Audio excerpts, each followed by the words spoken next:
ప్రార్థన. మమ్మల్ని మిక్కిలిగా ప్రేమించిన మా ప్రియా పరలోకపు తండ్రి, పరిశుద్ధుడమైన దేవ, మహోన్నతమైన పరిశుద్ధమైన స్థలంలో ఎవరు సమీపింపరాని తేజస్సులో తండ్రి నిరంతరము నాయన నివసిస్తూ కోటాను కోట్ల దేవదూతల చేత పరిశుద్ధుడు పరిశుద్ధుడు అని తండ్రి నిరంతరము నాయన రాత్రింబగళ్ళు యుగయుగాలు తండ్రి మరి కొనియాడబడుతూ స్తుతించబడుతూ ఆరాధించబడుతున్న మహాపరిశుద్ధమైన దేవ, మీ పరిశుద్ధమైన శ్రేష్టమైన అమూల్యమైన పాదాలకు మీ ప్రియకుమారుడు మా ప్రభు అయిన యేసుక్రీస్తు వారి బలియాగం ద్వారా ఈయన రక్తము ద్వారా పరిశుద్ధాత్మ దేవుని సహాయంతో మా హృదయపూర్వకంగా కృతజ్ఞతాస్తుతి స్తోత్రాలు చెల్లిస్తున్నాం తండ్రి. గడిచిన దినాలన్నిటిలో కాపాడి పోషించి మాకు కావలసినవన్నీ తండ్రి సమృద్ధిగా ఇచ్చి ఈ పరిశుద్ధమైన సంఘపు ఆరాధన దినాన్ని మీ సన్నిధిని మాకు ఇచ్చిన ఆయన సజీవులుగా మనం చేర్చి ఆయన స్తుతించి ఆరాధించే భాగ్యాన్ని మాకు ఇచ్చారు. మీ కొందనాలు స్తుతులు స్తోత్రాలు నమస్కారాలు తండ్రి. ఈ సమయంలోనైనా నీ మాటలు వినడానికి నీ గురించిన తండ్రి మరి విషయాలు తెలుసుకోవడానికి మేమంతా వేచి ఉన్నాం. మాతో మాట్లాడండి. మీ వాక్యపు విషయాలు వినగల చెవి, గ్రహించే మనస్సు, అర్థం చేసుకునే హృదయం మాకు ప్రసాదించండి. చెబుతున్న నాకు సమయోస్తంగా మాట్లాడే జ్ఞానమును కృపను పరిశుద్ధాత్మ దేవుని సహాయం అనుగ్రహించి నాలోను మా అందరిలోనూ మీరే వాక్యము ద్వారా కార్యసిద్ధి కలుగజేసి మహిం పొందమని మా అందరి జీవితాల్లో మా కుటుంబాల్లో మీరు చేసిన ప్రతి విధమైన తండ్రి సహాయం అంతటిని బట్టి యేసుక్రీస్తు వారి బలియాగమును బట్టి పరిశుద్ధాత్మ దేవుని విజ్ఞాపన సహాయం అంతటిని బట్టి కృతజ్ఞతాస్తుతి స్తోత్రాలు నమస్కారాలు చెల్లిస్తూ చేరువచ్చిన బిడలైన అందరినీ పేరు పేరున దీవించి ఆశ్రయించమని కోరుతూ యేసుక్రీస్తు వారి శ్రేష్టమైన పరిశుద్ధమైన నామములో ఈ ప్రార్థన అడుగుచున్నాను తండ్రి, ఆమేన్. ప్రేమైన దేవుని సంఘస్థులారా, చేరువచ్చిన దేవుని పిల్లైన మీ అందరికీ మన ప్రభువును లోకరక్షకుడైన యేసుక్రీస్తు వారి శ్రేష్టమైన పరిశుద్ధమైన నామంలో ప్రతి ఒక్కరికి శుభములు వందనములు. మహాదేవుడు మన పరలోకపు తండ్రి మనల్ని ఎంతగానో ప్రేమించి గడిచిన దినాలన్నిటిలో కాపాడి పోషించి మన అవసరతలు అక్కర్లు తీర్చి మన బ్రతుకుల్లో ఈ పరిశుద్ధమైన సంఘపు ఆరాధన దినాన్ని దేవుని సన్నిధిలో మనము గడిపే ఆరాధించుకునే మంచి దినాన్ని దేవుడు మనకు అనుగ్రహించాడు. వీటన్నిటిని బట్టి తండ్రి అయిన దేవునికి యేసుక్రీస్తు వారి నామములో కృతజ్ఞతాస్తుతి స్తోత్రాలు చెల్లిస్తున్నాను. కొద్ది నిమిషాలు దేవుని వాక్యాన్ని మనం విందాం. మరి క్రైస్తవ్యాన్ని అంతం చేయుట సాధ్యమా అనే అంశాన్ని మనము గత 3 వారాల నుంచి మనం వింటూ నేర్చుకుంటూ వస్తున్నాం. అయితే అంశాన్ని మరలా దాన్ని వాయిదా వేయడం అనేది జరుగుతుంది. అది చాలా పెద్ద అంశము, చాలా విషయాలు మరి అందులో దాగి ఉన్నాయి. మరి ఎప్పుడైనా మనం మాట్లాడుకునే ప్రయత్నం అనేది చేద్దాం. ఈరోజు ఒక ప్రత్యేకమైన అంశాన్ని తెలుసుకునే ప్రయత్నం అనేది మనం చేద్దాం. ప్రియమైన దేవుని వాళ్ళారా, ఈ భూమి మీద నివసిస్తున్న మనుషులమైన మనకు నివసించడానికి ఈ ప్రకృతి అనేది చాలా అవసరం. అలాగే ఈ ప్రకృతి మనం బ్రతకడానికి దేవుడు చేయడం అనేది జరిగింది. అంత మాత్రమే కాదు, ఈ ప్రకృతిలో మనుషులమైన మనము మన ఆయుష్కాలాన్ని తెలుసుకోవడానికి దేవుడు కాలం అనేది ఈ ప్రకృతిలో పెట్టాడు. అలాగే జీవరాశులకు కూడా దేవుడు కాలం అనేది నిర్ణయించాడు. ఇక దినాలు, నెలలు, సంవత్సరాలు లేదా వర్షాకాలం, చలికాలం, ఎండాకాలం ఇలాంటి కాలాలన్నీ కూడా ఈ ప్రకృతిలో ఆయన పెట్టడం అనేది జరిగింది. దేవుడు ప్రతిదీ కూడా ఉద్దేశ ప్రకారంగా ఆయన చేసే వ్యక్తి అయి ఉన్నాడు. ప్రతి పని కూడా ఉద్దేశ ప్రకారంగా చేసే వ్యక్తి అయి ఉన్నాడు. ఆయన చేసిన ప్రతి దానిలో ఒక జ్ఞానం అంటూ, ఒక అర్థం అంటూ, ఒక ఉద్దేశం అంటూ ఖచ్చితంగా ఉంటుంది. అవన్నీ కూడా మనకు తెలియాలి అంటే మనం నిరంతరము బైబిల్ దగ్గరకు వచ్చి బైబిల్ని మనము చదువుతూ ఉండాలి, ధ్యానిస్తూ ఉండాలి. అలాగే అధ్యయనం చేస్తూ ఉండాలి. బైబిల్లో అన్ని విషయాలు దేవుడు రాయించి పెట్టడం అనేది జరిగింది. ఇక మనుషులకు కాలం తెలియాలి, అలాగే ఆయుష్కాలం గురించి తెలియాలి, భవిష్యత్తు గురించి తెలియాలి. ఇలాంటి విషయాలన్నీ కూడా చెప్పిన దేవుడు, అలాగే ఆయన ఈ ప్రకృతిని చేసినప్పుడు ఒక నియమం ప్రకారంగా ప్రకృతిని చేసినట్టుగా మనం చూస్తాం. ఏదో అలాగ చేసుకుంటూ వెళ్ళిపోయిన దేవుడుగా కాకుండా, ఎంతవరకైతే అంతవరకు ఇది జరగని అన్నట్టుగా ఆయన తన పని ప్రారంభించుకొని జరిగించినట్టుగా కాకుండా, ఒక టైం లిమిట్ కూడా దేవుడు ప్రకృతిని చేయడానికి ఆయన ఏర్పాటు చేసుకున్నట్టుగా మనం చూస్తాం. ఆ కాలమే, ఆ టైమే, ఆ సమయాలే మనం ఆదికాండం మొదటి అధ్యాయం అంతట్లో కూడా మనం చూస్తాం. మొదటి అధ్యాయం అంతట్లో కూడా ఆ కాలం మనం చూస్తాం. అంటే ఏ దినమున్న ఈ ప్రకృతిలో ఏ పని జరగాలి అని దినాలను నియమించుకున్నాడు ఆయన. ఎన్ని దినాలు నియమించుకున్నాడు అంటే 6 దినాలను నియమించుకున్నాడు. అదే కదా, ప్రకృతి ఎన్ని దినాలు చేశాడు దేవుడు? 6 దినాలు. మొదటి దినమున మరి ఆ వెలుగును చీకటిని వేరుపరిచి ఆయన పేర్లు పెట్టడం అనేది జరిగింది. రెండవ దినమున ఆకాశమును విశాలపరిచి భూమిని ఒక చోటికి చేర్చి సముద్రాలను సమకూర్చి పేర్లు పెట్టి రెండో దినాన్ని ఆయన చేశాడు ఈ పని. మూడో దినాన ఆయన ఈ మనకుంటున్న మొక్కలు, చెట్లు, వృక్షాలు, గడ్డి ఇదంతా కూడా ఆయన సృష్టించడం అనేది జరిగింది.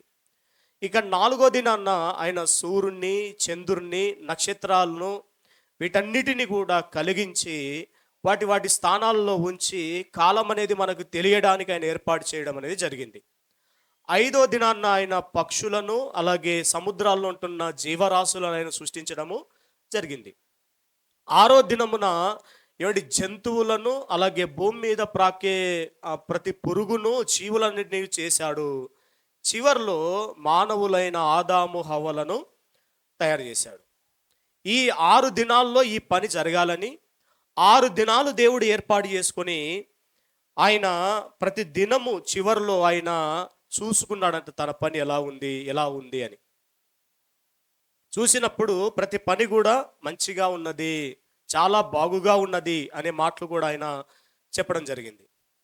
అయితే ఈ 6 దినాలను నేను ప్రకృతిని చేయడానికి నేను ఉపయోగించానని చెప్పిన దేవుడు రెండవ అధ్యాయం వచ్చేసరికి మరొక దినం గురించి ఆయన ప్రస్తావించి రాశాడు.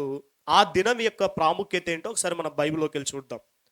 ఆదికాండము 2వ అధ్యాయము మొదటి వచనం చదువుదాం. మొదటి వచనం నుంచి, ఆకాశమును భూమియు వాటిలోనున్న సమస్త సమూహమును సంపూర్తి చేయబడను. పనంతా కూడా సంపూర్తి చేశాడు దేవుడు. తాను చేసిన తన పని 7వ దినములోగా సంపూర్తి చేసి, అంటే 6 దినాలు ఆయన పెట్టుకున్నాడు టైము.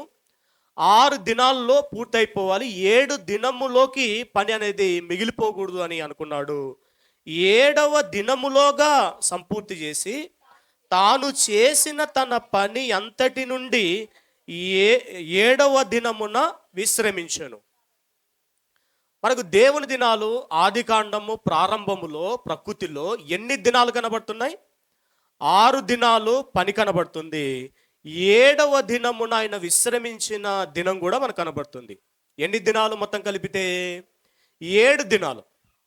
అంతే కదా, మొదటి దినము, 2వ దినం, 3వ దినం, 4వ దినం, 5వ దినం, 6వ దినం, 7వ దినం. 6 దినాలకు పని యొక్క ప్రాముఖ్యత కనబడుతుంది. 7వ దినానికి కూడా ఒక ఉద్దేశం కనబడుతుంది. ఏంటి ఆ ఉద్దేశం అంటే ఆయన విశ్రమించిన దినం.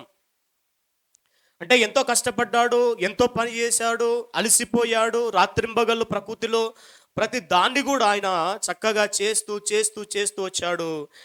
7వ దినమున ఆయన విశ్రమించాడు అనే మాట చూస్తాం చూడండి. 7వ దినమున విశ్రమించాను. మనుషులకు కూడా దేవుడు 7 దినాలను ఏర్పాటు చేశాడు. మనకి వారానికి ఎన్ని దినాలు ఉంటాయి చెప్పండి? 7 దినాలు. నెలకు 30, 31 ఉంటే, ఫిబ్రవరికి 28 లేదా 4 సంవత్సరాలకు ఒకసారి 29 ఉంటే, సంవత్సరానికి 365 రోజులు ఉంటే, మొత్తం ఈ సంవత్సరంలో ఉంటున్న 365 రోజులంతా కూడా మనము విభాగిస్తే వారానికి ఎన్ని రోజులు ఉంటాయంటే 7 రోజులు ఉంటాయి. ఖచ్చితంగా 7 రోజులు ఉంటాయి.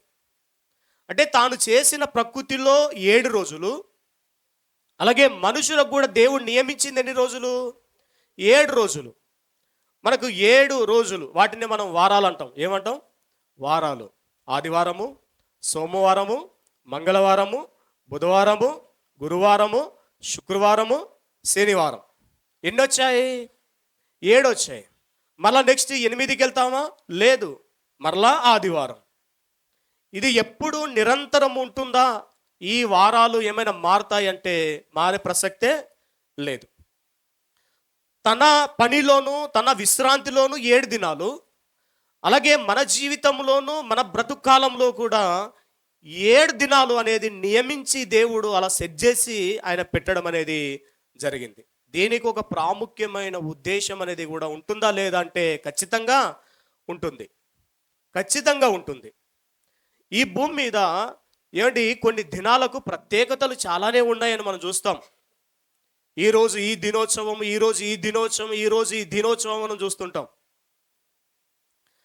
అలాగే హైందవ సోదరులు అయితే ఆ కొన్ని దినాలు దేవునివి అని చెప్పేస్తే పరిస్థితులు కూడా మనం చూస్తాం. ఏదేమైనా ఈ దినాలన్నీ కూడా దేవుని దినాలు. అలాగే దేవుడు మానవులుగా మనకు దినాలను నియమించాడు. ఆ దినాలలో ఒక ప్రాముఖ్యమైన దినాన్ని ఇక్కడ చూస్తున్నాం. ఏంటా ప్రాముఖ్యమైన దినం అంటే 2వ వచనములో ఉంటున్న దినం. ఏంటా దినం? తన పని 7వ దినములోగా సంపూర్తి చేసి తాను చేసిన తన పని అంతటి నుండి 7వ దినమున విశ్రమించెను. ఆయన విశ్రమిస్తే మనకెందుకు రాశాడు ఆయన అంటే దీనితో పనుంది. ఈ ఆదికాండంలో 7వ దినము విశ్రాంతి, దేవుడు విశ్రమించాడు అనే ఈ దినము గురించి భవిష్యత్తంతా కూడా దేవునికి పనుంది. అలాగే మనుషులకు కూడా కొన్ని నేర్పించడానికి, కొంత ప్రయాణం అనేది జరగడానికి దేవుడు ఈ 7వ దినాన్ని ప్రత్యేకపరిచాడు. ఈ 7వ దినమున ఆయన విశ్రమించాడు, విశ్రాంతి తీసుకున్నాడు. ఇది దేవుడు ఎందుకు రాయిస్తున్నాడు అంటే మన జాగ్రత్తగా చూస్తే ఆదికాండం నుంచి ప్రకటన గ్రంథం వరకు ఈ విశ్రాంతి దినము యొక్క ప్రత్యేకత, ఈ విశ్రాంతి గురించిన ప్రత్యేకత చాలానే మనకు కనబడుతుంది. అక్కడ ప్రారంభించిన 7వ దినపు విశ్రాంతి దినపు ఈ ప్రారంభమైనది. దీన్ని నెమ్మదిగా దేవుడు ప్రారంభించి నడిపించి చివరికి నిత్యత్వపు విశ్రాంతిని ఇవ్వాలని ఆయన ఒక ఉద్దేశం కలిగి ఉన్నాడు. నిత్యత్వపు విశ్రాంతి అంటే చనిపోయిన తర్వాత దేవుడు ఉండే లోకంలో నిత్యము విశ్రాంతి, నిత్యము నెమ్మది, నిత్యము ఇంకా పనులేమి ఉండని పరిస్థితి. అంటే దాన్ని పరిచయం చేయడానికి, దాని గురించి తెలియజేయడానికి ఆయన ప్రారంభ కాలంలోనే ఆయన ఆదికాండాన్ని ప్రారంభిస్తున్నప్పుడే ఈ దినము యొక్క ప్రస్తావన తీసుకొని రావడం అనేది జరిగింది. అందుకే దీని అంతటిని ఉద్దేశించి మనం ఆలోచన చేస్తే దేవుడు కూడా 6 దినాలు పనిచేశాడు, 7వ దినమున విశ్రమించాడు, విశ్రాంతి తీసుకున్నాడు. ఇశ్రాయేలుకు, క్రైస్తవులకు దేవుడిచ్చిన ఆజ్ఞలలో ప్రధానమైన ఆజ్ఞ ఏదని మనం చూస్తే ప్రధానమైన ఆజ్ఞలు 2 చెప్తాం కదా. చెప్పండి, 2 ప్రధానమైన ఆజ్ఞలు ఏంటి? నీ దేవుడైన యెహోవాను పూర్ణ మనసుతోను, పూర్ణాత్మతోను, పూర్ణ బలంతోను, పూర్ణ వివేకంతోను నువ్వు ప్రేమించాలి. 2వ ఆజ్ఞ, నిన్ను వల్లే నీ పొరుగువాన్ని ప్రేమించాలి. ధర్మశాస్త్రం అంతట్లో ఈ 2 ఆజ్ఞలే ప్రధానమైన ఆజ్ఞలు. అయితే ఈ 2 ఆజ్ఞల యొక్క ప్రాముఖ్యత తెలియాలంటే, అదే ధర్మశాస్త్రంలో ఉంటున్న ఒక ఆజ్ఞ దగ్గరికి ఖచ్చితంగా దాన్ని పాటించే స్థితికి రావాలి. ఏంటది అంటే విశ్రాంతి దినాన్ని ఆచరించుట. అంతే కదా. దేవుణ్ణి ఎలా ప్రేమించాలో, దేవుని ప్రేమ ఏంటో అన్ని తెలియాలంటే విశ్రాంతి దినములోకి వచ్చి కూర్చోవాలి. దేవుని సన్నిధిలోకి వచ్చి కూర్చుంటేనే తెలుస్తుంది. ఎవరి ఇళ్ళ దగ్గర వారు ఉంటే, ఎవరి పనుల్లో వారు ఉంటే దేవుని ఎలా ప్రేమించాలో తెలుస్తుందా? తెలియదు. పొరుగువారిని ఎలా ప్రేమించాలో తెలుస్తుందా? తెలియదు. పొరుగువారంటే ఎవరో తెలుస్తుందా? తెలియదు. అందుకే ప్రాముఖ్యంగా మనం ఆలోచన చేస్తే అన్ని ఆజ్ఞల గురించి మనకు తెలియాలన్నా, అన్ని దేవుని ఉద్దేశాలు మనకు తెలియాలన్నా, అన్ని విషయాలు మనకు తెలియాలన్నా దేవుని సన్నిధిని చాలా ప్రాముఖ్యమైనది. దేవుని సన్నిధిలోకి వచ్చి కూర్చోవాలి. ఆ 10 ఆజ్ఞలలో ఒక ఆజ్ఞని పెట్టేశాడు. అది ప్రారంభములో ఇక్కడ కనబడే ఆజ్ఞనే విశ్రాంతి దినము. ఏ దినం అది? విశ్రాంతి దినం. దాని గురించి ఈరోజు కొన్ని ప్రాముఖ్యమైన విషయాలు మనం తెలుసుకునే ప్రయత్నం చేద్దాం. అదే మన అంశము. ఒకసారి చూద్దాం స్క్రీన్ పై. చదవండి. ఆదివారపు ఆరాధన ఆజ్ఞన ఆచారమా? ఇది ఖచ్చితంగా మనకు తెలియాలి. విశ్వ దినాలలో ప్రారంభించబడిన ఇది విశ్వం అయిపోయిన తర్వాత కూడా ఇది నిరంతరము కొనసాగే ఒక ప్రత్యేకమైనదిగా మనకు కనబడుతున్నప్పుడు ఈ దినం గురించి మనకు దేవుడు చెప్పిన మాటలు తెలియాలి అంటే ఈ అంశమును ఖచ్చితంగా మనము తెలుసుకోవాలి. ఆదివారపు ఆరాధన ఆజ్ఞన ఆచారమా? ఆదివారపు ఆరాధన ఆజ్ఞన ఆచారమా? క్రైస్తవ ప్రపంచంలో చాలామంది ఇది ఆచారముగా పాటించే వాళ్ళు ఉన్నారు. ఆచారం అంటే ఎవరో స్టార్ట్ చేశారండి, మన పితరులు స్టార్ట్ చేశారండి. ఇంకా ముందుకెళ్తే స్వాతంత్ర సమర యోధులు పోరాడే కాలంలో ఒక ఆయన ఈ ఆదివారపు సెలవు దినం కొరకు ప్రయాసపడ్డాడండి, అప్పుడు వచ్చిందండి ఇది అని చెప్పేవాళ్ళు కూడా లేకపోలేదు. దీన్ని ఆచారబద్ధంగా సాంప్రదాయబద్ధంగా పాటించే వారు క్రైస్తవులు కూడా లేకపోలేదు. ఆచారబద్ధంగా ఆదివారపు ఆరాధనను మరి పాటిస్తే అది ఆచారం కాబట్టి పాటిస్తే పాటించవచ్చు, పాల్గొంటే పాల్గొనొచ్చు, లేదంటే లేదు. ఒకవేళ ఆజ్ఞ అయితే, దేవుని ఆజ్ఞ అయితే, దేవుని కట్టడైతే, దేవుడి శాసనమైతే ఖచ్చితంగా పాటించాలి, ఖచ్చితంగా నెరవేర్చాలి, ఖచ్చితంగా పాల్గొవాలి, ఖచ్చితంగా ఆచరించాలి. ఆచారమైతే ఆచరించవచ్చు, లేదంటే లేదు. మన ఇష్టమైతే జరిగించవచ్చు, లేదంటే లేదు. కానీ ఆజ్ఞ అయితే ఖచ్చితంగా పాటించాలి. అవునా కదా? ఖచ్చితంగా పాటించాలి. ఇది ఆదికాండం నుంచి ప్రకటన గ్రంథం వరకు అన్ని పుస్తకాల్లో దీని గురించిన ప్రస్తావన చాలా ప్రత్యేకంగా మనకు కనబడుతుంది. వాటి విషయాలు మనం ఖచ్చితంగా తెలుసుకోవాలి. ఆరాధన అనేది ఆజ్ఞన ఆచారమా? ఆజ్ఞన ఆచారమా? అసలు ఆదివారపు ఆరాధన అనేది ఎలా వచ్చింది, ఎవరి నుంచి వచ్చింది, దాన్ని అపోస్తులు ప్రారంభ సంఘము దాన్ని ఎలాగా నెరవేరుస్తూ వచ్చారు అన్న విషయాలు మనం బైబిల్లోకి వెళ్ళి మనం తెలుసుకుంటాం. దానికంటే ముందుగా దేవుడు ఆదికాండంలో ప్రారంభించాడు దీని గురించి. అలాగే ఇశ్రాయేల్లో దాన్ని కొనసాగిస్తూ తీసుకొని రావడం అనేది మనకు కనబడుతుంది. చూద్దాం, కొన్ని మాటలు మనం చూద్దాం. ఇక్కడే మనం ఆదికాండం ఇక్కడ మనం చూసాం కదా, 2వ వచనం చదివాం, 3వ వచనం కూడా చదువుదాం. ఇక్కడ 3వ వచనం.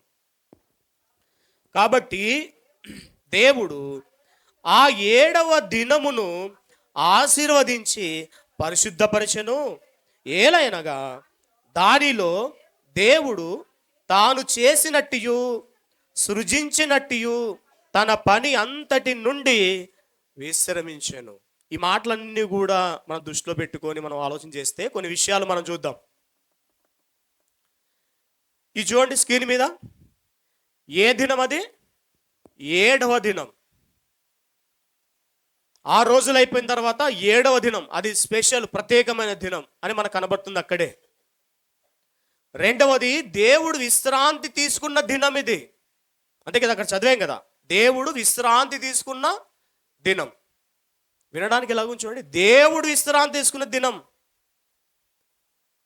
దేవుడు విశ్రాంతి తీసుకున్న దినం. మనకి ఇప్పుడే అర్థం కావాలి, దేవుడే విశ్రాంతి తీసుకునే దినం. ఆ దినములో మనము రకరకాల పనులు పెట్టుకుంటే ఎలా? అంటే దేవుని కంటే గొప్పవారం అని, దేవుని కంటే ఆయనకు పని పాటలు లేదు కాబట్టి ఆయన విశ్రాంతి తీసుకుంటాడు, మనకి విశ్రాంతి లేదు. మన ఎనీ టైం పని, ఎనీ టైం పని, పని పని పని పని పని పని పని. ఎంత పని చేసినా, ఎంత సంపాదించినా మనకి మిగిలేదేమీ లేదు. ఎందుకంటే దేవుని ఆజ్ఞను మీరి మనం సంపాదించడానికి వెళ్ళిపోతే సినిగిపోయిన సంచులు వేసినట్టంట. చినిగిపోయిన సంచులో డబ్బులు వేసామనుకోండి, చిల్లర వేసామనుకోండి, ఎక్కడో కిందన జారిపోతూనే ఉంటుంది. హాస్పిటల్కి పెట్టుకోవాలి, స్కూళ్ళకి పెట్టుకోవాలి, కాలేజీలకు పెట్టుకోవాలి, ఎక్కడో నష్టాలకు పెట్టుకోవాలి, ఎవరో మోసం చేస్తారు వాళ్ళకి పెట్టుకోవాలి, అయిపోతుంది. ఇవన్నీ బైబిల్లో ఉన్న మాటలే. దేవుడు విశ్రాంతి తీసుకునే దినం. దేవుడు ఏం నేర్పించాలనుకుంటున్నాడు? నేను విశ్రాంతి తీసుకున్న దినం నువ్వు గుర్తుపెట్టుకో. నేను ప్రాముఖ్యంగా 7వ దినానికి నేను ప్రాముఖ్యంగా విశ్రాంతి తీసుకొని నేను ఉన్నాను, ఒకసారి నువ్వు గుర్తుపెట్టుకో అని నేర్పిస్తున్నాడు. మూడవది ఏం చూస్తున్నాం? ఒకటి 7వ దినము, రెండవది దేవుడు విశ్రాంతి తీసుకున్న దినము, మూడవది దేవుడు ఆశీర్వదించిన దినం. అక్కడే చూస్తున్నాం, చదవండి మనం 3వ వచనం. కాబట్టి దేవుడు ఆ 7వ దినమును ఆశీర్వదించిన దినం ఏది? 7వ దినం. ఈనాటి కాలంలో కొత్త నిబంధన ప్రకారంగా ఆదివారపు దినం. దేవుడు ఆశీర్వదించిన దినం. ఎంత బాగుంది చూడండి. దేవుడు ఆశీర్వదించిన దినం. దానికి ఎంత ప్రియారిటీ ఇవ్వాలి? ప్రత్యేకంగా దినాన్ని ఆశీర్వదించి ఇచ్చాడంట. ఇంకా ముందుకెళ్దాం. 4వది దేవుడు పరిశుద్ధపరిచిన దినం. అక్కడే చదువుతాం చూడండి. దేవుడు పరిశుద్ధపరిచిన దినం. 7వ దినమును ఆశీర్వదించి పరిశుద్ధపరిచెను. ఆదివారపు ఆరాధన దినానికి ప్రత్యేకత ఉందా అంటే ప్రత్యేకత ఉంది, చాలా ప్రత్యేకత ఉంది.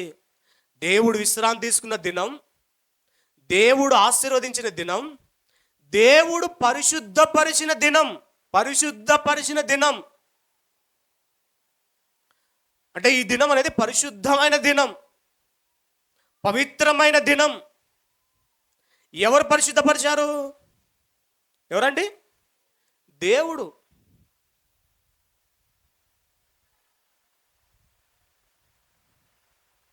నెక్స్ట్ చూస్తే విశ్రాంతి దినము పరిశుద్ధముగా ఆచరించు దినం.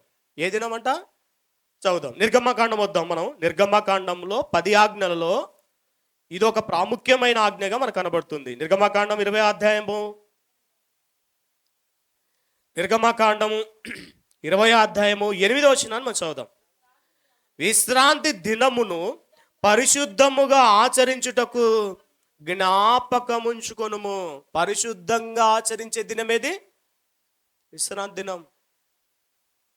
దేవుడిచ్చిన దినం, ఆరాధన దినం, సంఘపు ఆరాధన దినం, ప్రభు యొక్క శరీరమును ఆయన రక్తం తీసుకునే దినం, ఆయన్ని ఆరాధించే, స్తుతించే, ఆయన వాక్యమును వినే దినం. అది ఏముండాలంట? జ్ఞాపకం ఉంచుకొనుము.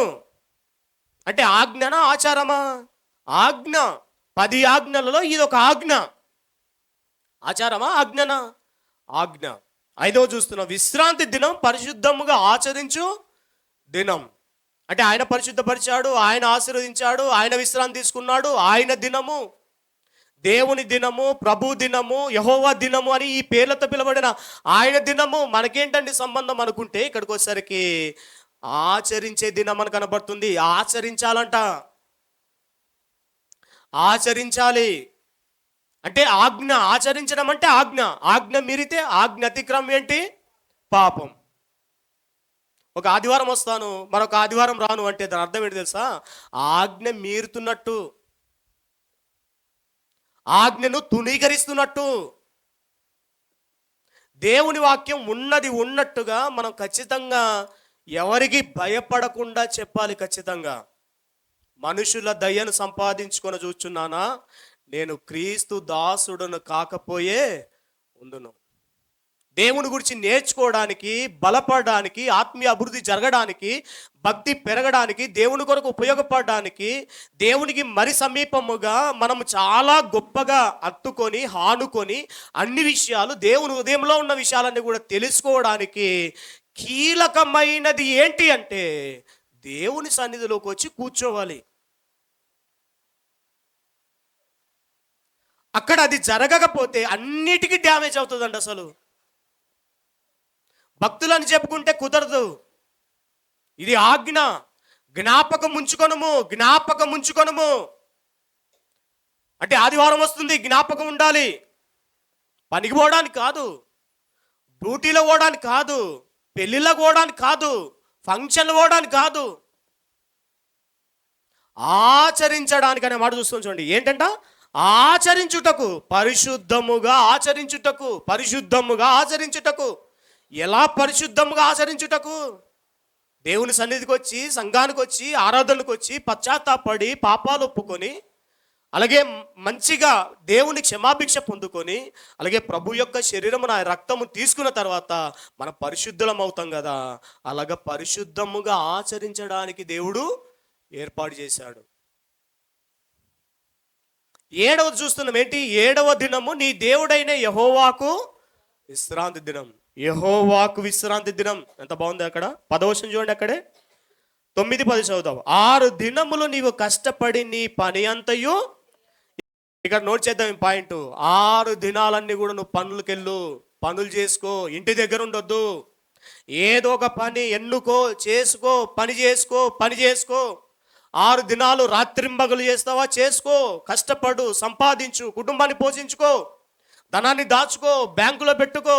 కానీ 7వ దినం మాత్రము నాది, నాకు ఇచ్చేయాలి. దేవుడు చాలా సీరియస్ అయినట్టుగా మనం చూస్తాం. బైబిల్లో చాలా సీరియస్ అయినట్టుగా మనం చూస్తాం. నేను 6 దినాలు పని చేశాను, నువ్వు 6 దినాలు పని చేసుకో. ఎంత బాగుంది చూడండి.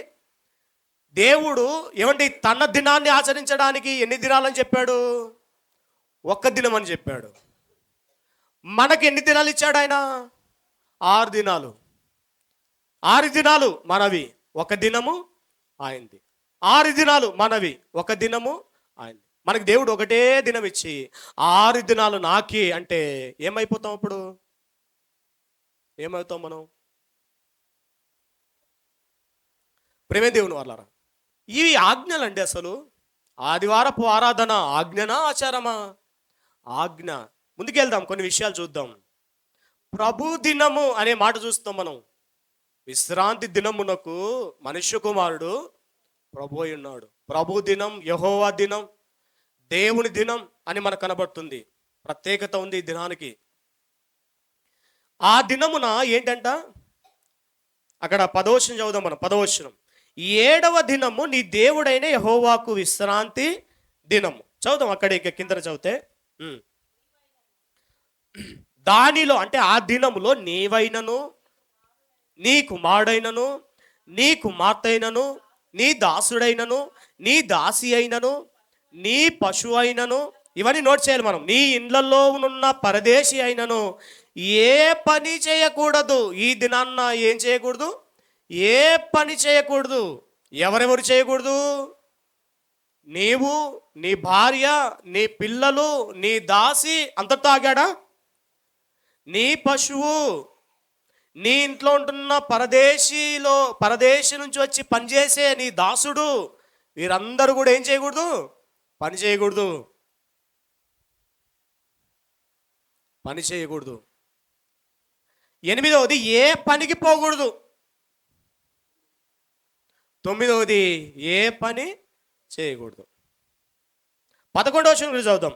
6 దినములలో ఇక్కడ తీసుకొస్తాం చూడండి. ఆదికాండం 2వ అధ్యాయం 1, 3 వచనాలు ఇక్కడ తీసుకొస్తాం చూడండి. 11వ వచనం జాగ్రత్తగా చూడాలి. 11వ వచనం జాగ్రత్తగా చూడాలి.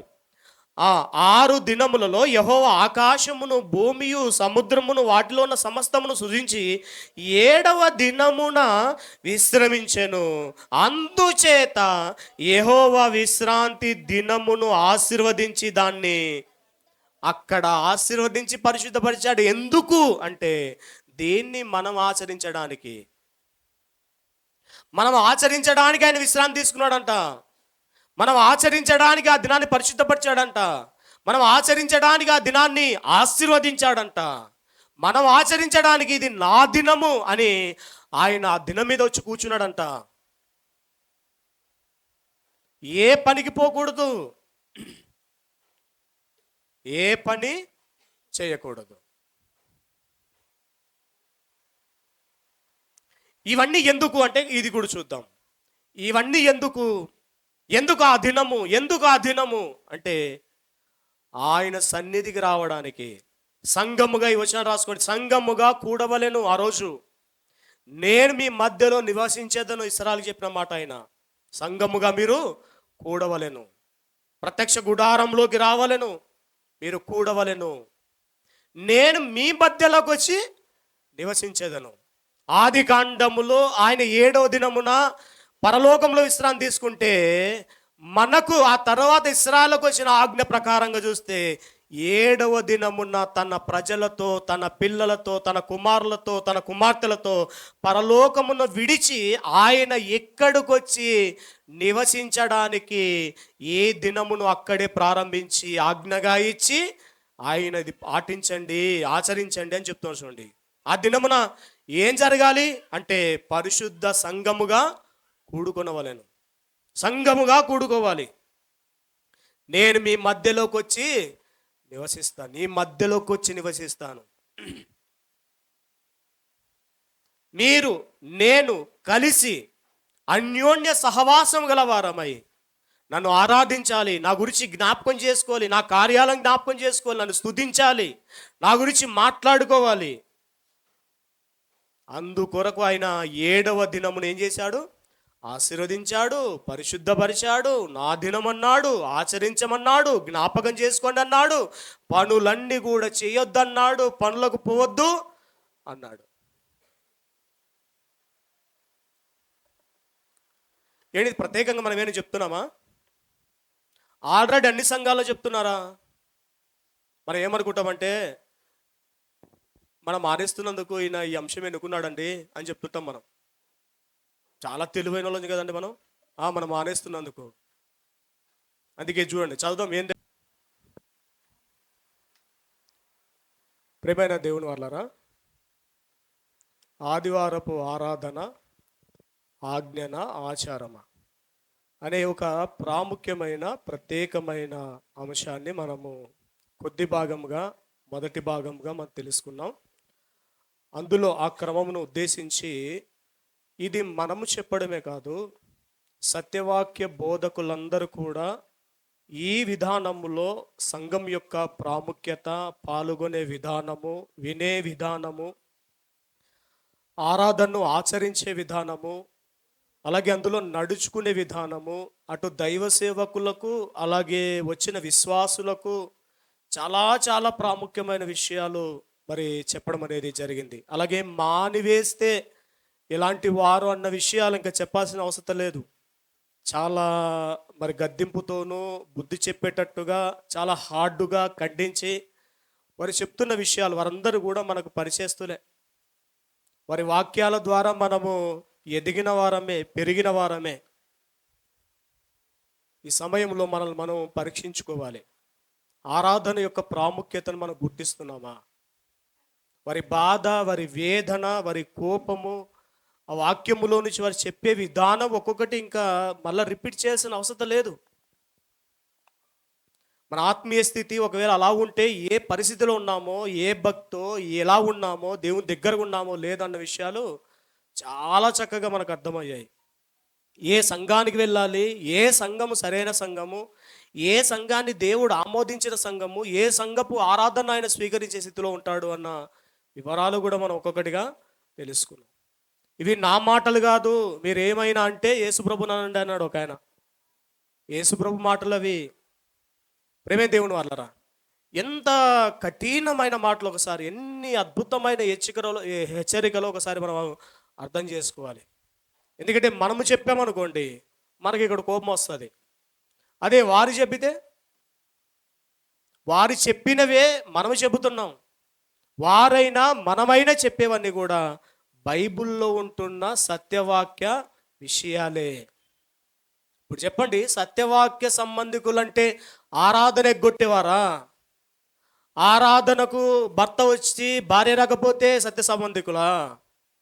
భార్య వచ్చి భర్త వస్తే సత్య సంబంధికులా? ఏమంటే ఒకరు వచ్చి ఒకరు రాకుండా, ఒకరు వచ్చి ఒకరు రాకుండా, ఒక వారం వచ్చి ఒక వారం రాకుండా, ఇలా ఉండి మనము చాలా ఫీల్ అవుతూ బాగున్నాం అనుకుంటూ ఉంటే అది ఎక్కడి వరకు సమంజసమండి అసలు? ఎక్కడి వరకు అసలు అది? ఏదో ఒక రోజు ఉన్నది ఉన్నట్టుగా నిజాలు కుండ బద్దలు కొట్టినట్టుగా మనం మాట్లాడుకుంటే మన ఆత్మీయ జీవితాలు బాగుపడతాయి. లేదంటే సమర్థించుకుంటూ ఏం కాదులే అనుకుంటూ మనం ఏదో గొప్పగా దేవుని కొరకు బతుకుతున్నాం అనుకుంటూ రాకపోతే ఏం కాదు అనుకుని మనం సమర్థించుకుంటూ అలాగ బతికేస్తే ఖచ్చితంగా మనం ఎక్కడికి వెళ్తాం? నరకానికి పోతాం. అవునా కదా? కాబట్టి ఇది ఆచారం కాదు, ఆజ్ఞ ఇది. ఆజ్ఞను అతిక్రమిస్తే పాపమే చేస్తున్నాం మనం. పాపము చేసే స్థితిలోకి మనం వెళ్తున్నాం. ఒకవేళ ఊర్లో ఉంటే, వేరే చోట ఉంటే, అక్కడ దగ్గరలో ఉంటున్న ఏదో ఒక మందిరానికి ఆదివారము వెళ్ళిపోవాలి. దేవుని సన్నిధిని మనం గడపాలి. కైసరివి కైసరికి, దేవునివి దేవునికి ఇచ్చేయమన్నాడు. విశ్రాంతి దినం గురించి మనం మాట్లాడుకుంటున్నాం. ఆ విశ్రాంతి దినము 24 గంటలు పాటించాలి. ఈరోజు ఆదివారపు ఆరాధన దినం ఒక 3 గంటలు, ఒక 2 గంటలు, 3 గంటలు దానికి కూడా మనం ఇవ్వలేకపోతున్నామంటే మనం అసలు భక్తులమా, మన విశ్వాసులమా, దేవుని పిల్లలమా, దేవుని కుమారులమా, దేవుని కుమార్తెలమా? మనం అనుకుంటే సరిపోదు, వాక్యం సెలవేయాలి అసలు. పాపం ఆమె ఏడుస్తుంది. నేను ఆరాధనకి వెళ్ళినందుకు, ఈరోజు నీళ్ళ కోసం ఉండిపోయినందుకు, అది కూడా పక్క వాళ్ళ బిందె తీసుకున్నందుకు నన్ను క్షమించయ్యా, నీ పాదాలు పట్టుకుంటాను, నీ పాదాలు పట్టుకుంటా, దయచేసి క్షమించయ్యా అని పశ్చాత్తాపడుతుంది. ప్రేమే దేవుని వాళ్ళారా, ఆమెకు సత్యం తెలీదు. ఆమె సత్యవాక్య సంబంధికురాలు కూడా కాదు, బాగా చదువుకున్న వ్యక్తి కూడా ఆమె కాదు. మనం చదువుకున్నాం, సత్యవాక్యం ఎప్పటి నుంచో స్వీకరించినాం, సత్యవాక్య సంబంధికులతో మనం ప్రయాణం చేస్తున్నాం. మన పరిస్థితి ఇంత దారుణమా? ఇంత విచిత్రమా? వచ్చే వారంగా చాలా వీడియోలు వస్తాయి. సత్యవాక్య సంబంధికులు కాదు కానీ బయటి వాళ్ళు ఆరాధనకి ఎంత ప్రాముఖ్యత ఇస్తారో, ఎంత ఆరాధన కొరకు ప్రాకులాడేవారు క్రైస్తవ ప్రపంచంలో ఉన్నారో వచ్చే వారం చాలా విషయాలు మనం తెలుసుకుంటాం.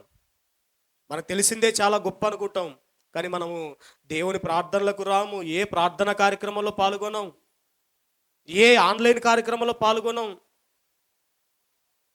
ఏదైనా ఇవ్వకపోతే, ఏదైనా పేరు చెప్పకపోతే మన విశ్వరూపం చూపెడతాం. మామూలుగా ఉండదు కథ. సంఘాన్ని డిస్టర్బ్ చేస్తాం. ఆరాధన అయిపోయిన తర్వాత ఆదివారం, సోమవారం, మంగళవారం ఇదంతా ఫోన్లో మొత్తం మాట్లాడుతూ ఉండే పరిస్థితి. చెప్పాను కదా, ఒక ఆమె చర్చికి రాదు కానీ సోమవారం స్టార్ట్ చేస్తుంది, ఫోన్లు చేస్తుంటుంది, వాళ్ళకి వీళ్ళకి ఫోన్ చేసి అన్ని మాట్లాడుతుంటుంది. సంఘం అంటే లెక్కలేదు, నిర్లక్ష్యము, సంఘాన్ని పాడు చేసే విధానము, ఎవరితో ఇలా మాట్లాడో తెలియదు. ప్రేమే దేవుని వాళ్ళు విచిత్రంగా ఉంటే మనం ఎక్కడ సత్యవాక్య సంబంధికులం? సరైన ప్రార్థన రాదు, ప్రార్థన జీవితం లేదు, ఉపవాసం అంటే మనం కూర్చోలేము, ఆన్లైన్ ప్రేయర్ అంటే రాము, బైబుల్ అంటే చదవము, ప్రార్థన చేసుకోము, వింటాం పోతాం, వింటూనే ఉంటాం. ఒక వ్యక్తి ఏ హాస్పిటల్కి వెళ్ళినా రోగం పోతుంది లేదనుకోండి, ఇంకేం ప్రయోజనం? పోయి హైదరాబాద్కి పోయాము, ఇంకొక ఊరికి పోయాము, ఇంకొక చోటికి పోయాము, ఇంకొక పల్లెటూరుకి పోయాము, అక్కడ మీటింగ్, ఇక్కడ మీటింగ్, అన్ని చోట్ల పోయాము, మళ్ళీ అదే స్థితి ఉంది అంటే రోగం పోట్ల. ప్రేమ దేవుని వాళ్ళరా, మారాలి, భయపడాలి, మనసుకు నొప్పి కలగాలి.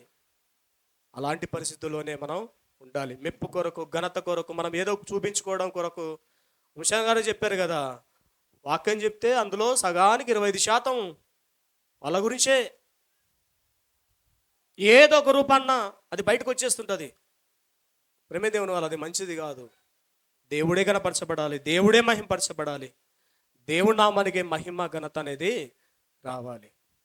ప్రేమే దేవుని వాళ్ళు, కాబట్టి అలాంటి స్థితిలో ఉండాలి. పాల్గొనే విధానం బాగుండాలి, దేవుని కొరకు చేసేది కూడా భక్తితో ఉండాలి, వినయంతో, విధేయతతో, విశ్వాసంతో దేవుని కొరకే చేస్తున్నాను అనే విధానంలో ఉండాలి. లెక్కలతో ఉంటే వంశన్న గారు చెప్పిన మాట, దేవునికి అన్నీ తెలుసు, ఆయన అమాయకుడు కాదు. ప్రేమే దేవుని వాళ్ళరా, మారాలి, మనసు మార్చుకోవాలి, క్రియలు మార్చుకోవాలి, మాటలు మార్చుకోవాలి, పద్ధతులు మార్చుకోవాలి, అలవాట్లు మార్చుకోవాలి.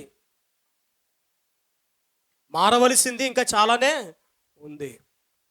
మారు మనసు అనే పదం మనకు సంఘాల గురించిన మాటల్లో మనకు కనబడుతుంది ప్రకటన గ్రంథంలో. కాబట్టి అలా ఉంటేనే మన దేవుడు స్వీకరిస్తాడు.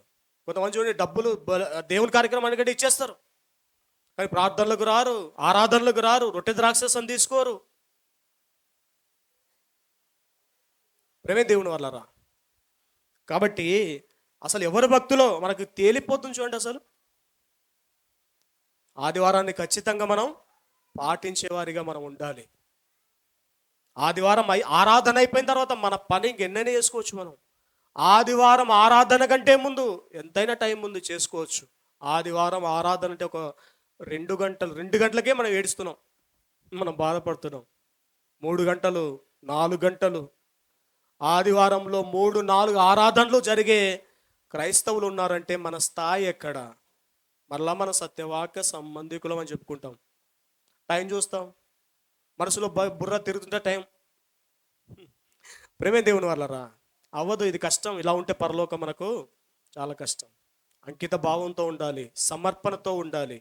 దేవునిది అయిపోయిన తర్వాత వరకు మిగతా దాని గురించి అసలు ఆలోచన చేయవలసిన అవసరమే లేదు. క్రమశిక్షణ ఉండాలి, క్రమముగా మర్యాదగా జరగాలి. దేవుని వాక్యం చాలా చక్కగా మనము జాగ్రత్తగా మనం వేరేవారిగా మనం ఉండాలి. ఇవన్నీ మనం పాటిస్తేనే మనము దేవుని భక్తులముగా మనం ఆయన అంగీకరించి, ఆయన మనల్ని అంగీకరించి ఆ విధంగా ఆశీర్వదించడానికి దేవుడు ముందుకు వస్తాడు. మిగతా విషయాలు వచ్చేవారం మనం మాట్లాడుకుందాం. ప్రార్థన చేద్దాం. ప్రార్థన చేద్దాం. దేవుడు ఏ విషయాలైతే మనతో మాట్లాడాడో వాక్యములో నుంచి సంఘముగా, అలాగే దూరపు ప్రాంతంలో ఉంటున్న అనేకుల దైవ సేవకుల ద్వారా ఎన్ని మాటలైతే మనకు సంఘం యొక్క ప్రాముఖ్యత గురించి, సంఘం యొక్క ఆరాధన గురించి, ప్రభు యొక్క శరీరమును రక్తమును గురించి ఎన్ని విషయాలైతే మనకు చూపించబడ్డాయో అవన్నీ కూడా మనం ఒక్కొక్కటిగా విన్నాం. కాబట్టి మళ్ళీ మనం విమర్శించుకుందాం, మన లోపాలను మనం సరి చేసుకుందాం, మనం పశ్చాత్తాపపడదాం, మన బలహీనతలు ఏంటో కూడా మనం గుర్తు చేసుకుందాం. దేవుని సంఘపు ఆరాధన ఆజ్ఞను మనము తృణీకరిస్తే పాపము అంటుంది బైబిలు. కాబట్టి మనం పశ్చాత్తాపడదాం, అలాగే మంచి నిర్ణయం తీసుకుందాం. ఈరోజు ఏ ఆదివారము నేను, నా కుటుంబం, నా భర్త, నా భార్య, నా పిల్లలు మేము అస్సలు మిస్ అవ్వడానికే వీల్లేదు అనే ఒక మంచి నిర్ణయం తీసుకుందాం. సంవత్సరాలు గడుస్తున్నాయి, నూతన సంవత్సరాలు వచ్చేస్తున్నాయి. మరలా అదే స్థితి ఉంటే ఎలా? అదే స్థితి ఉంటే ఎలా? మన కుటుంబంలో కొంతమంది వచ్చి కొంతమంది రాక మరలా వాళ్ళు రాలేదా, వీళ్ళు రాలేదా? ఎంత విడ్డూరమైన మాటలు ఇవి అసలు. మన వారే రాని పరిస్థితి, మరలా వారు రాలేదా అని మాట్లాడుకునే పరిస్థితి అంటే అసలు ఏంటిది? చిత్రంగా, విచిత్రంగా, అయోమయంగా, నవ్వుకునే విధంగా దేవుడు చూసి మళ్ళీ చాలా దారుణంగా, హీనంగా చూసే పరిస్థితుల్లో మనం ఉంటున్నాం. ఒకసారి ఆలోచన చేయాలి. మనం ఒక మంచి నిర్ణయం తీసుకోవాలి. ఈ రోజు నుంచి నేను ఏ ఆదివారం మిస్ కాకూడదు. దేవుడు నాకు మంచి సంఘాన్ని ఇచ్చాడు, మంచి వాక్యాన్ని ఇస్తున్నాడు. దేవుడు సంఘము ద్వారా నేను పరలోకానికి వెళ్ళడానికి దేవుడు చక్కటి అవకాశాన్ని నాకు కలిగించాడు. నా తండ్రి సన్నిధికి నేను వెళ్ళలేకపోతున్నానంటే నేను ఏ స్థాయిలో ఉన్నా, ఏ స్థితిలో ఉన్నా, అసలు నా తండ్రి అంటే నాకు ఇష్టం ఉందా, ప్రేమ ఉందా, గౌరవం ఉందా? ఈ ఆలోచనలన్నీ కూడా మనకు రావాలి, ఖచ్చితంగా రావాలి. కోప్పడకూడదు, ఇగో తెచ్చుకోకూడదు, అహం తెచ్చుకోకూడదు. దేవుని వాక్యము, దైవజనులు చెప్తున్న మాటలవి. వాక్యానికి తలదించాలి, సాత్వికంతో వాక్యాన్ని అంగీకరించాలి. ఎవడు నా మాట విని దీనుడై నలిగిన హృదయం గలవాడై నా ఎదుట వణుకుచుండునో వాడిని నేను దృష్టించుచున్నాను. కాబట్టి ఆ స్థితి లేకపోతే కష్టం. ఒక మంచి నిర్ణయం తీసుకుందాం, క్షమించమని అడుగుదాం. వచ్చే ఆదివారం నుంచి తండ్రి మా కుటుంబం పరంగా మేమంతా కూడా వచ్చేస్తాం అని మనం మాటిద్దాం. అలాగే